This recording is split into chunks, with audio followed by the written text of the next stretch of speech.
Barrett, can you tell me how to order one of those? Because I have a very devout relative. I think they'll like it. Well, you go on wilsonswonders.com and use CWS. Cool. As it said in the advert. I think I'll do that then. So that's wilsonswonders.com.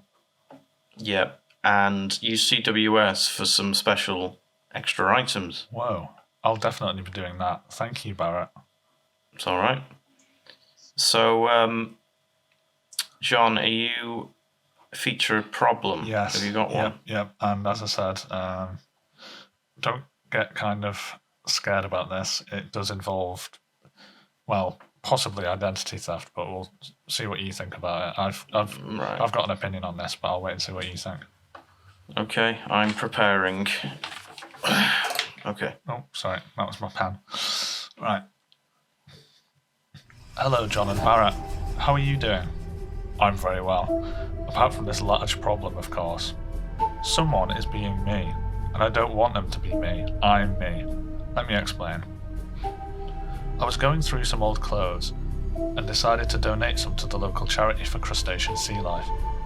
Among the things I donated was a hat. Now, fast forward a few weeks, and I'm walking down the street and see my ex-hat bobbing up and down towards me, only it's attached to a new head. As the lady gets closer, I nod and smile and say, "Nice hat." She replies with, "Thanks." This woman knows what she's doing, and I'm not too happy about it. And it was definitely my hat because it has a purple kangaroo on it. So what do I even do now? I've gone back and bought my other clothes just in case, cancelled all my credit cards, and I've taken my kids off school. I just feel like this isn't enough, and this sly shapeshifter is going to steal everything I love and take over. Any help would be great, thanks. Amy. Whew, right. So, first of all, I think she's done the right thing first. She's cancelled the credit cards. She has bought her old clothes back. Yeah. That's very good. So I can see that she's got her head screwed on. She just needs a bit of direction for that head to go in. Where would I go from here? Well, first of all, obviously, if you haven't already, lock all your doors. Put what's it called? Those wooden things over your windows. Oh, yeah. Just make sure all the light's not coming in. Get your keys chained. Get 5 locks, and make sure no one can come in the house. Okay. This what about woman people she knows? Like people she knows already? Can they come in or? No, because they could be in cahoots with this identity thief. Right. So identity theft is obviously a big problem, and what I think the best way to do it. There's 2 good ways to do it. One is to incapacitate the identity thief, which is obviously not the best solution. The other thing is to convince the identity thief to stop. Now, the best way to do that is to basically make yourself look like the worst person you can possibly imagine. And then who would want to copy someone like that? That's clever, okay. So what I would do is spy out where this identity thief comes. Make sure you have a good route of their, dealings. Make sure that you know which car they drive, where they drive to, where they live, all that kind of thing. Obviously, don't write this down. Make sure it's in your head because you could get done for, evil privacy things. Then what you should do is basically set up some sort of stunt, really, where you look like you're an idiot. Okay. Right. So I'll give you an example of one thing that one of my clients did once. So one of my clients once was Craig Charles. Do you know him? I do, yeah. He was from Robot Wars back in the day. I love that. And he does a lot of DJ nights in Manchester at the moment. Well, Craig Charles came to me once, and he was like, "Look, Barrett, there's someone who's trying to be me." And I was like, "Well, why are they trying to be like you, Craig? You were big in the 90s. Why?" And they were like, "I don't know. But what I do know is they're going around talking like me, walking like me, and wearing my clothes. And I was like, well, what you need to do, Charles, is you need to do something that will stop them from doing this. And Charles goes, I don't know, Barrett. I'm not too sure. I was like, Craig, I'll stop you there. I've got a great idea for you. Craig, Mr. Craig Charles, what you need to do is you need to go on something that no one would expect you to go on. And he goes, well, what kind of thing would that be? And I said, Coronation Street. No one would go on that, especially someone your caliber. And he was like, yeah, that's not a bad idea. That if I go on Coronation Street, all the people who like me in Red Dwarf and Robot Wars, they'll think, well, that's not cool. What's he doing? I was like, exactly. Go on Coronation Street.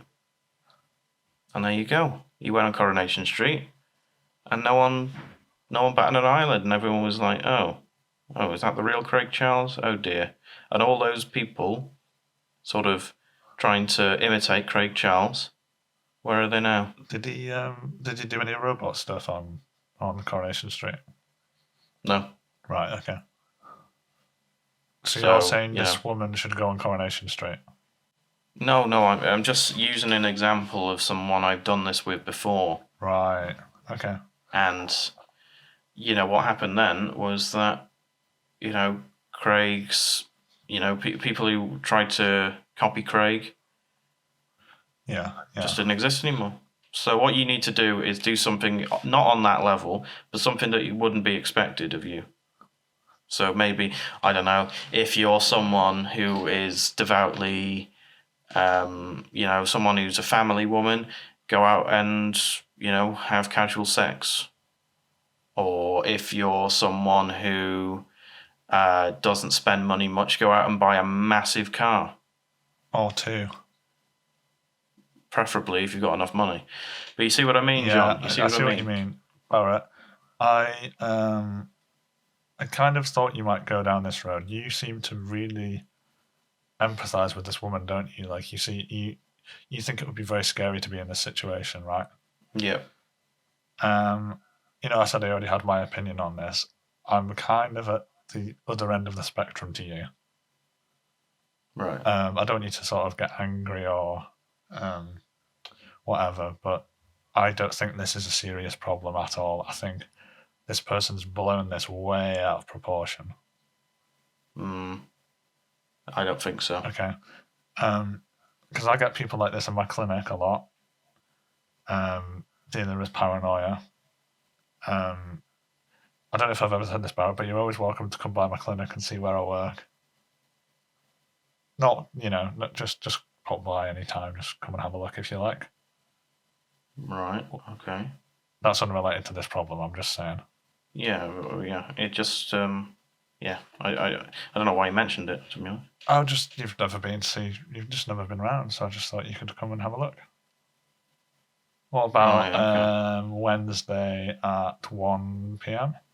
I don't need an appointment with you.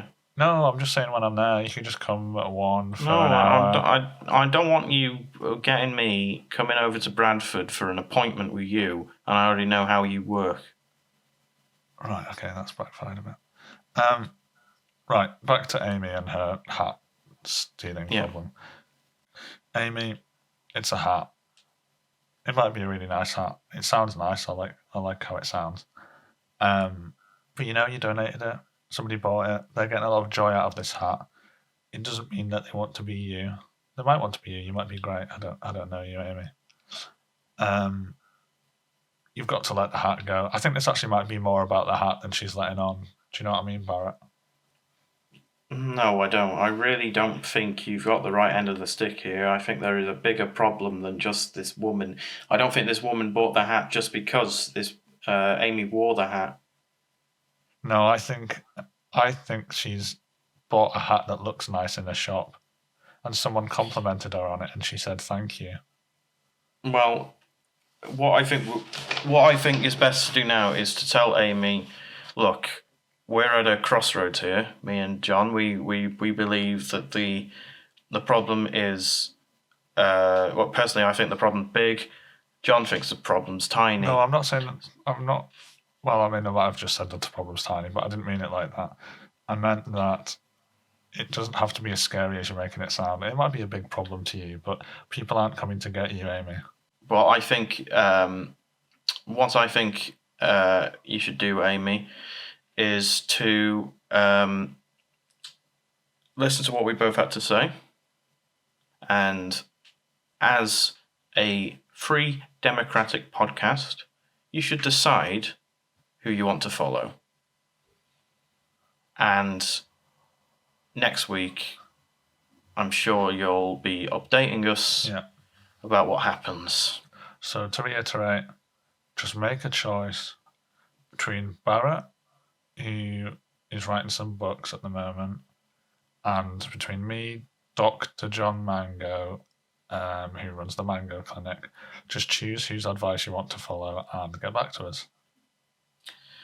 Or, if you want to put it in a different way, I believe you, and John has problems with your arguments. So keep that in mind and go from there.